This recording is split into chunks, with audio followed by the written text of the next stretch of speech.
En el proceso de enseñanza-aprendizaje vamos a ver los diferentes tipos de enseñanza, quiénes son los individuos que se encuentran en dicho proceso y por último los elementos de interacción que existen entre dichos individuos. Existen tres tipos de enseñanza. Tenemos la enseñanza formal, la enseñanza no formal y por último la enseñanza informal. La enseñanza formal es ofrecida por un centro de educación y finaliza con un título acreditativo. La enseñanza no formal es todo lo contrario, no se ofrece en centros de educación y se finaliza sin un título acreditativo. Por último tenemos la enseñanza informal, que es aquella cuyo aprendizaje se obtiene día a día a través de las actividades de la vida cotidiana. Los individuos que se hallan en dicho proceso son la figura del docente y la figura del discente. En la figura del docente, antes de nada, hay que destacar que el docente debe estar en continua formación para poder transmitir a sus alumnos unos conocimientos actualizados. Dentro de su figura hemos destacado 4 campos claves. Primero, su manera de dirigir el proceso. Segundo, sus competencias. Tercero, su perfil. Y por último, sus cualidades. Volviendo a su manera de dirigir el proceso, el profesor puede ser autocrático. Es un profesor que mantiene el control, que es dominante y que no dialoga. Caracterizado por un estilo conservador en el que recurre a soluciones utilizadas anteriormente, en el que minimiza los cambios y donde predomina un trabajo instructivo. Existe un segundo tipo de docentes, son los que dirigen a su clase de una forma democrática, es decir, el alumno participa de forma activa en la toma de decisiones. Están caracterizados por un estilo progresista en el que innovan estrategias, disfrutan con situaciones de riesgo y recurren a soluciones novedosas. Por último, tenemos una tercera manera de dirigir la enseñanza, es el llamado laissez-faire. Este tipo de profesores no influyen en el grupo, carecen de organización y son incapaces de crear una estructura de aprendizaje. Se caracterizan por tener un estilo progresista, como el definido anteriormente. El docente debe poseer una serie de competencias y cualidades indispensables para realizar el proceso de enseñanza-aprendizaje. Como competencias destacamos el pensamiento crítico, las habilidades comunicativas, el sentido ético, responsabilidad y por último improvisación y programación.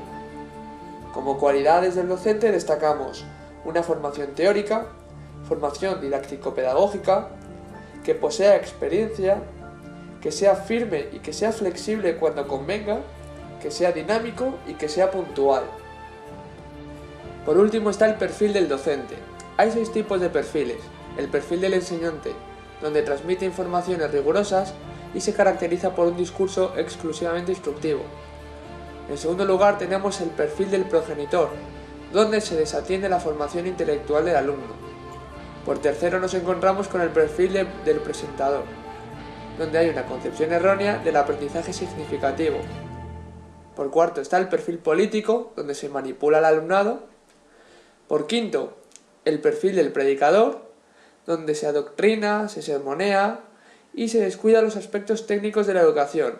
Y por sexto y último, tenemos el perfil del educador, donde se promueve la formación integral, donde se fomenta la adquisición de valores y donde se explica, enseña, motiva y orienta. Una vez visto la figura del docente, pasamos a ver la figura del discente. Esta es la figura del alumno, el que va a recibir la enseñanza por parte del docente y por tanto se produce el aprendizaje. Hay que destacar antes de nada el principio de la individualización. No debemos exigir el mismo resultado a personas con ritmos cinéticos diferentes. En su figura hemos destacado 5 apartados: características, tipos de grupo, grado de homogeneidad, personalidad y por último interacción. Las características y condicionantes que debemos tener en cuenta al trabajar con un grupo son las siguientes. Puede ser un grupo de 2 o más personas, donde existe una interacción entre sus miembros, con una conciencia de pertenencia al grupo, donde se generan normas y metas y donde puede tener una duración formal o informal. Cuando hablamos de tipos de grupo, nos referimos a 4 en concreto: los grupos de adscripción, cuando una persona pertenece a dicho grupo sin haber podido tomar parte prácticamente en la decisión de pertenecer a él. Luego está el grupo de adquisición, cuando una persona por iniciativa propia decide formar parte de un grupo. Están los grupos permeables, que son grupos de libre acceso, y los impermeables, con acceso restringido. Al hablar de personalidad del grupo, nos referimos a que cada uno tiene unas características que no forman parte de la evidencia, entendiendo como tal la edad, el sexo, el número, etc.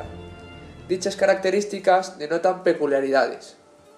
El docente lo que tiene que hacer es obtener una imagen del grupo para poder obrar de la mejor manera posible, sancionando las conductas negativas que pueda haber dentro del grupo y favoreciendo o incentivando las conductas positivas que hay dentro del grupo. Dentro de este grupo debe haber un grado de participación, de implicación, etc.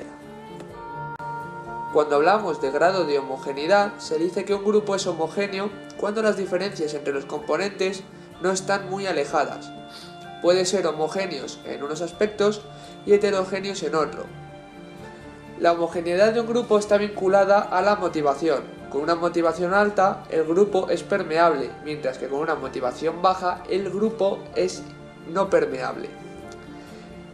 El grado de homogeneidad del grupo también viene influido por el rendimiento y la edad. Por último, hablamos de interacción, donde destacamos el clima afectivo, la relación entre profesor y alumno y la relación entre el profesor y el grupo. Como hemos dicho con anterioridad, la interacción debe estar presidida por un principio de individualización, que garantice la relación entre el profesor y cada uno de los miembros del grupo. El clima afectivo es la suma de las relaciones entre el profesor y los alumnos, de las necesidades comunicativas, de los intereses personales, etc., y de la interacción de manera equitativa entre los miembros. En la interacción del profesor-alumno depende del nivel de enseñanza individualizada que el profesor sea capaz de llevar a cabo y, por supuesto, influye el talante que tenga el profesor. La interacción puede ser de diversos tipos: referida a aspectos propios de la enseñanza, referida a aspectos vinculados con el control de la disciplina, referida a aspectos afectivos y referida a otros aspectos. También hablamos de la interacción en el mecanismo de ejecución motriz, donde el profesor realiza una selección cognitiva del tipo de respuesta que espera del alumno. Y hay una serie de pasos. El profesor expresa el mensaje docente. Las interferencias degradan el mensaje docente. El alumno interpreta el mensaje docente, asociando la empatía, apariencia, madurez emocional y fluidez verbal del profesor. Posteriormente, el alumno ejecutará la acción motriz. El profesor recibe la ejecución del alumno. Y por último, el profesor aporta feedback complementario. Por último, hablamos de la interacción docente-grupo, que se da cuando el profesor se dirige a la totalidad del alumnado sin tener en cuenta las individualidades, y donde se ve al grupo como unidad.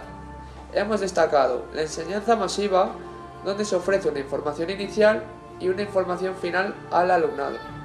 Hay unas situaciones mixtas, donde hay una información inicial al grupo, más un feedback suplementario individualizado, y unas situaciones intermedias, donde se realiza una información por subgrupo.